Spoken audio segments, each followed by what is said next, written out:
Write 4 arithmetic sequence with 100 as the sum of the first 4 terms.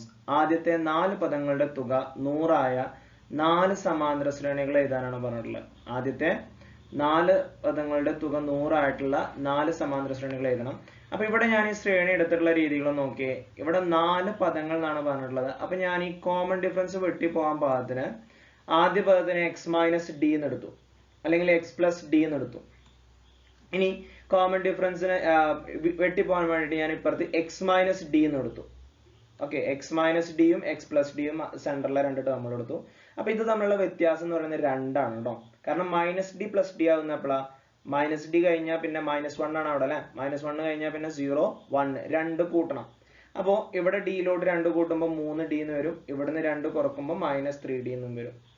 ഇനി 4 പദങ്ങളുടെ തുക നമുക്ക് ഈ 4 പദങ്ങളൊന്ന് കൂട്ടാം. x - 3d, x - d, x + d and x + 3d. ഇവിടെ നിന്ന് ഈ -3d യും +3d യും ക്യാൻസൽ ആയി പോവും.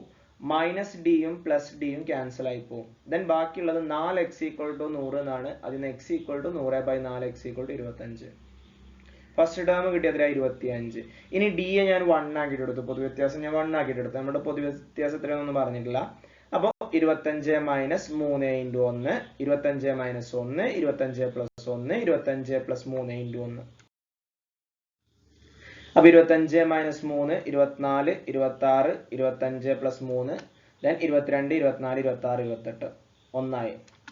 ഇനി അടുത്ത് d യെ 2 എടുക്കുക. അപ്പോൾ x - ഇതാണ് നമ്മളത്. ആ d യുടെ സ്ഥാനത്തൊക്കെ 2 കൊടുത്തു.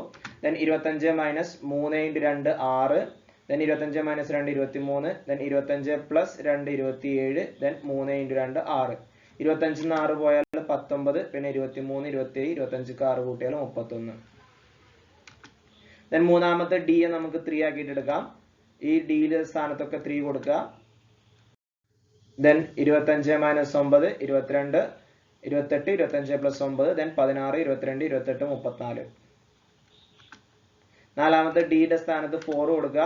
then 3 × 4 12 കിട്ടും. that's here. then 3 × 4 12 അത് എവിടെയും കിട്ടും. then 25 ന്ന് 4 പോയാൽ 21, 25 ക്ക് 4 കൂട്ടിയാൽ 29.